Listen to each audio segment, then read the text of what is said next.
todos os hábitos de vida saudáveis previnem sintomas de menopausa. A gente sabe que as mulheres que estão no peso ideal, que fazem exercício físico, que se alimentam corretamente, que cuidam da saúde mental, elas têm menos sintomas da menopausa. Não dá para dizer que não vão ter, né? Tudo em medicina é uma curva de Gauss. A grande maioria das mulheres estão no meio da curva, têm sintomas leves ou moderados por 2 ou 3 anos. Esse é o padrão da mulher na menopausa. Entre 48 e 52 anos ali, você ter sintomas, né? Sintomas de fácil controle. Existe numa ponta da curva de Gauss aquelas mulheres que não têm sintomas. E tem mulher que para de menstruar, continua a vida como se não tivesse acontecendo nada. É uma pequena porcentagem. E do outro lado, uma pequena porcentagem de mulheres que têm sintomas por muitos anos, muito fortes, muito difíceis de controlar. O principal sintoma, de longe, é a onda de calor. É o sintoma que a maioria das mulheres tem, seguido de dificuldades sexuais, várias. Em todos os pontos da sexualidade, você acaba tendo dificuldade. Libido, excitação e orgasmo. Então, tem ali uma dificuldade, quando ela está posta, ela é bastante complicada de lidar, sejam mulheres casadas ou não, enfim. A gente precisa, nesses 2 ou 3 anos, dar uma ajuda para que isso fique melhor. É muito importante que a gente entenda as mulheres nessa fase, porque existe uma tendência meio machista de banalizar, e dizer, não, isso é uma coisa natural, você tem que passar e acabou. Não é bem assim. A gente tem várias formas de tratar as questões do climatério, além dos hábitos de vida. Eu sempre insisto nisso porque as mulheres pensam, menopausa, hormônio. Não é só o hormônio. Aliás, o hormônio sozinho, ele em geral não resolve. A gente tem que melhorar as coisas na vida ali. É o momento de separar e pensar, eu preciso cuidar.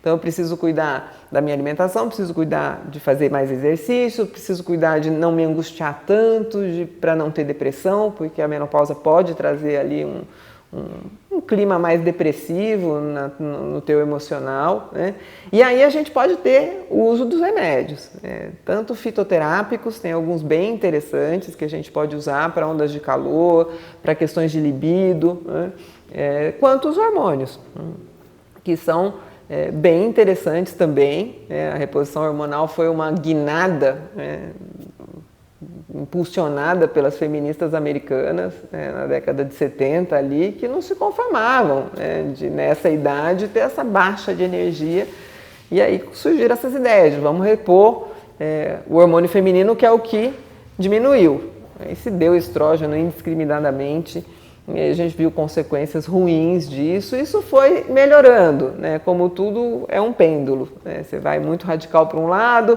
depois em 2002 saíram uns estudos aí, foi muito radical para o outro, proibimos a reposição hormonal, tá? Hoje a gente tem um equilíbrio, que é a forma inteligente de tratar qualquer coisa. E o equilíbrio é usar hormônio para as pacientes que não têm contraindicações formais, na mínima dose, pelo mínimo tempo possível. Por quê? Porque esses hormônios, depois de muito estudar, muito a gente se enganar, achar que eles preveniam doença cardiovascular, preveniam Alzheimer, preveniam osteoporose, a gente sabe que eles não previnem nada disso. O que eles fazem? Eles tiram sintomas da menopausa. Eles melhoram a energia, eles tiram onda de calor, eles melhoram libido.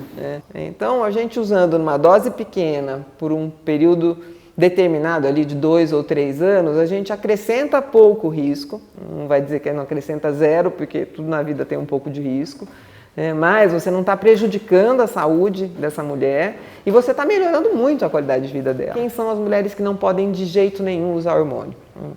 Mulheres com câncer de mama ou com famílias muito de risco muito aumentado, aquela que teve a mãe, já teve uma irmã, já teve uma prima na geração dela e que tem câncer de ovário na família, essa paciente a gente tenta não usar nunca hormônio. Pacientes com problemas cardiovasculares, principalmente coronarianos, então aquelas que tiveram infarto, que têm stent, e mulheres com problemas de coagulação, que têm um risco aumentado para trombose. Essas não podem tomar. Quem são aquelas que a gente tem que tomar cuidado? As hipertensas, diabéticas, obesas, porque elas têm um risco pela doença também aumentado.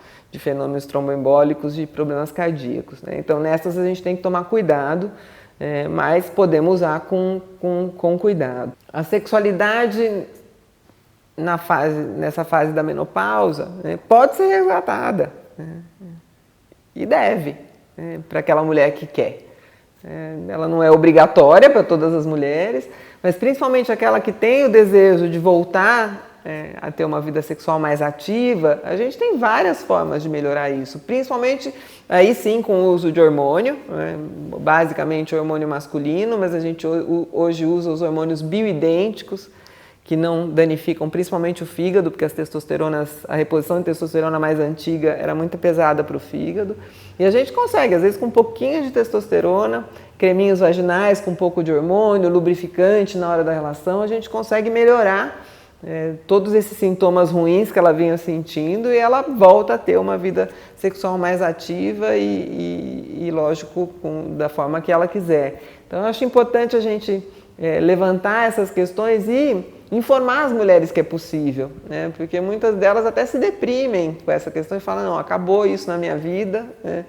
Não terei mais. Então é importante que elas saibam, se ela tem o desejo de voltar a ter uma vida sexual mais ativa, que a gente tem formas de ajudá-la nisso.